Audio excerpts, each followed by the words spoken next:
ओम श्री गणेशाय नमः। ओम श्री परमात्मने नमः।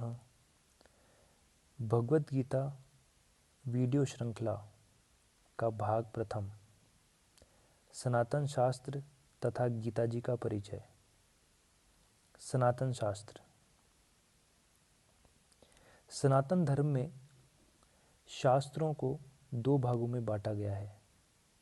एक श्रुति, जिसे सुना गया, उदाहरण वेद।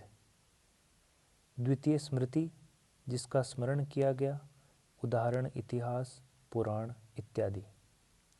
इतिहास के अंतर्गत मुख्य हैं महाभारत तथा रामायण। महाभारत के भीष्म पर्व अथवा भाग में सम्मिलित है श्रीमद् भगवद गीता अर्थात भगवान का गीत, जो श्री वेदव्यास जी द्वारा लिखी गई। यह 700 श्लोकों का एक ग्रंथ है, जिसमें श्री कृष्ण तथा अर्जुन के बीच संवाद को बताया गया है।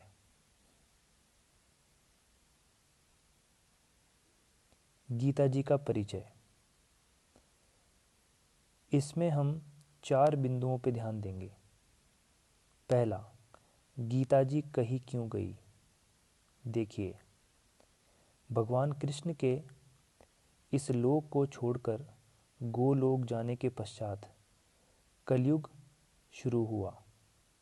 भगवान को यह ज्ञात था कि कलयुग में जहाँ सभी ओर पाप तथा दुराचार फैलेगा, उस समय मनुष्यों को जीवन में दिशा दिखाने के लिए कुछ बातें मनुष्यों को बताई जानी चाहिए। इसी हेतु उन्होंने युद्ध से ठीक पहले अर्जुन को दोनों सेनाओं के बीच में खड़ा किया। अर्जुन के मन में अपने कुटुंबियों अथवा परिवार वालों के प्रति स्नेह उत्पन्न किया तथा अर्जुन के सवाल पूछे जाने पर उन्होंने भगवद गीता रूपी अमृतमयी कथा अथवा वाणी को आप हम सभी के लिए सुनाया। दूसरा बिंदु, गीता जी पढ़ने से क्या लाभ।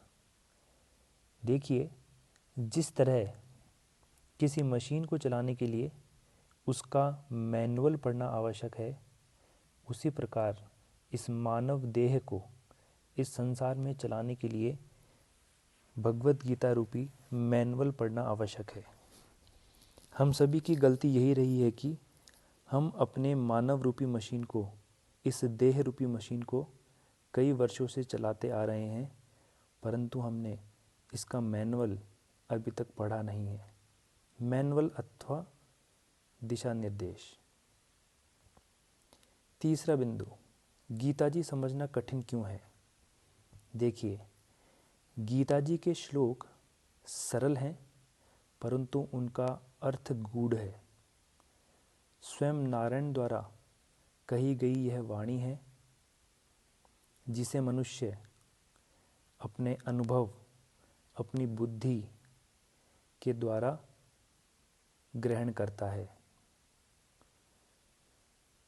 सभी वक्ता की कही बात को एक ही तरह से नहीं समझ पाते। जो भगवान के प्रति आसक्त है, भगवान की शरणागत है अथवा शरणागति का जिसके मन में बीज अथवा अंकुर स्फुरित है, वह इसे जल्दी समझ पाता है। गीता जी को केवल पढ़ने से ही काम नहीं चलता, यह साधन गम्य है, अर्थात इस पथ पर चल के ही इसे समझना होता है। अगर गीता जी की कई बातों पे ध्यान दिया जाए तो यह समझने में कठिन नहीं है, यह चलने में कठिन नहीं है। ये उन्हीं बातों को बताती है जो पहले से सिद्ध है। चौथा बिंदु, गीता जी का अध्ययन एक प्रक्रिया है, एक उद्विकास है। जैसा कि हमने तीसरे बिंदु में भी कहा, गीता जी को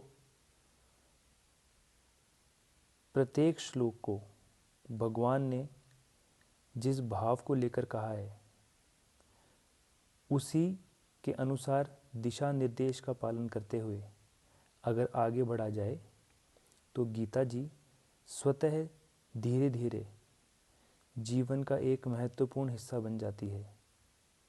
वो जो मैनुअल जिसे कि छोटी उम्र में बचपन से ही पढ़ा दिया जाना चाहिए था, वो इस देह रूपी मशीन को संचालित करने में कार्यरत हो जाता है।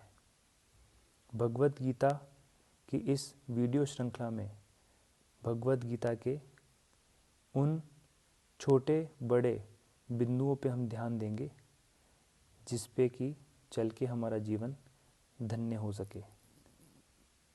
धन्यवाद।